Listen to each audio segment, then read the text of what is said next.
There's been two incidents recently which perfectly sum up how the liberal elite and the powers that be police the political debate so meaningful change can't be found in this country. Now, the first example revolves around Carl Benjamin. That's the founder of the conservative-based media channel The Lotus Eaters. And Carl has been on a journey from something of an anti-woke centre-leftist to a classic conservative over recent years.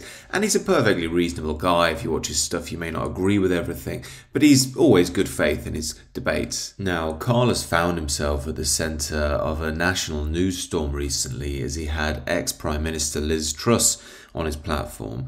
And MP Jess Phillips, as the Labour MP, was very unhappy about this, writing to Rishi Sunak stating that he should oust Liz Truss from his party for being on a hateful platform of a far-right speaker. Now, in the letter, Phillips points to Carl Benjamin's comments in 2016 where he jokingly said, "I wouldn't even rape you," at the centre of a free speech debate. He later added, under lots of media pressure, "There's been an awful lot of talk about whether I would or wouldn't rape Jess Phillips. I suppose with enough pressure I might cave, but let's be honest, nobody's got that much beer." Now, personally, I think it's obvious that Carl is joking here. However, I think the comments are still quite crass and uncalled for, and he'd be better off just apologising and moving on with it, especially since then he's become much more of a mature and valuable voice on the right. However, the key point here is how the media is using these comments from Carl to smear him and anyone on the right of politics as hating women. The insinuation is that anybody that doesn't go along with the liberal mainstream is far right and pro-abusing women, as if the far right are pro that anyway. The next example comes in the shape of Nigel Farage, who recently caused a media storm for stating that many Muslims don't hold to British values. And let's be honest, his comments were hardly controversial.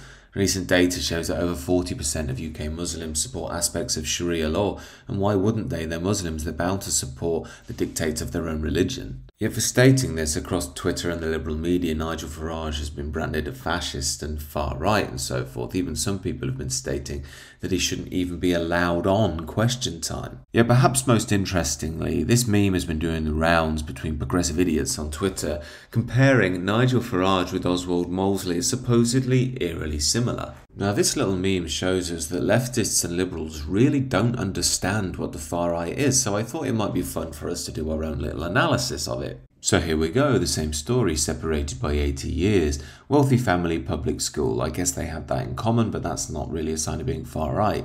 Ex-Tory, part of the establishment, indeed. Both were ex-Tories, although Oswald Mosley was also a member of the Labour Party. That's very important, we'll get to that later. Part of the establishment, not sure either ever really was.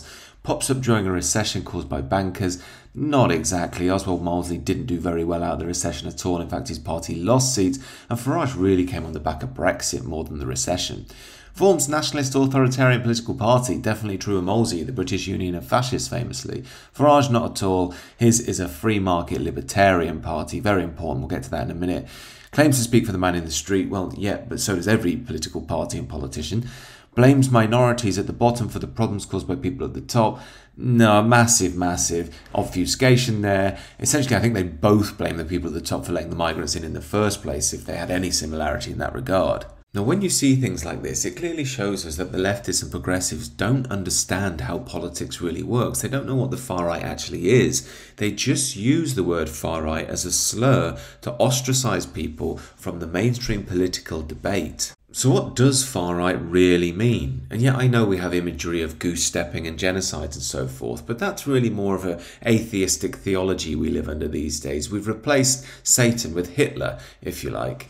And this is a very manipulative but canny move on the part of the liberal elites, because it means that anybody who doesn't agree with the liberal consensus is seen as satanic, or literally Hitler, as we hear a lot these days, even if they don't hold to actual far-right views, and if their actual views are much more peace-loving and reasonable and rational than the liberal elites themselves. So in order to understand what the far-right actually is, I've put the horseshoe diagram on your screen. The horseshoe is the understanding of how the political spectrum works, and as you can see, the far left and the far right start to get more similar and curve inwards towards one another. Now that's because, as my extremely advanced technical skills show in this diagram here, we have a line that separates individualism from collectivism. The far left think in collective terms, i.e. the working class which must unite. And then the far right think in more ethnic terms normally, or national terms as a collective. Everything outside of that, the centre-left to centre-right and the centre, think more in individual libertarian terms. This is why it's very dishonest when this comparison states that Mosley was an ex-Tory and that led him to becoming a fascist.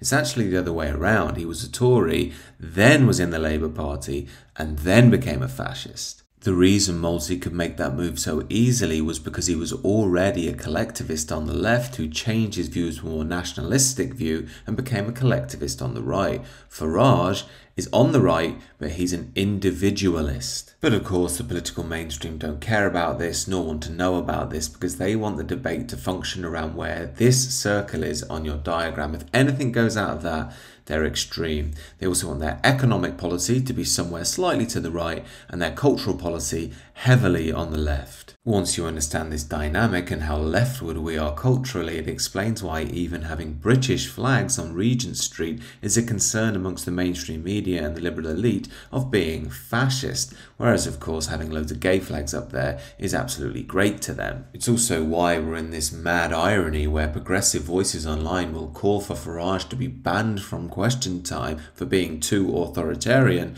without realising that they're being authoritarian for squashing the voices and opinions of half the country. Now, it's my belief that this level of chaos and incoherence can't continue, and in the next few decades we will start to see a collapse where a new politics can be reborn. However, these are just my thoughts. Do let me know what you think down below and do consider subscribing to the channel.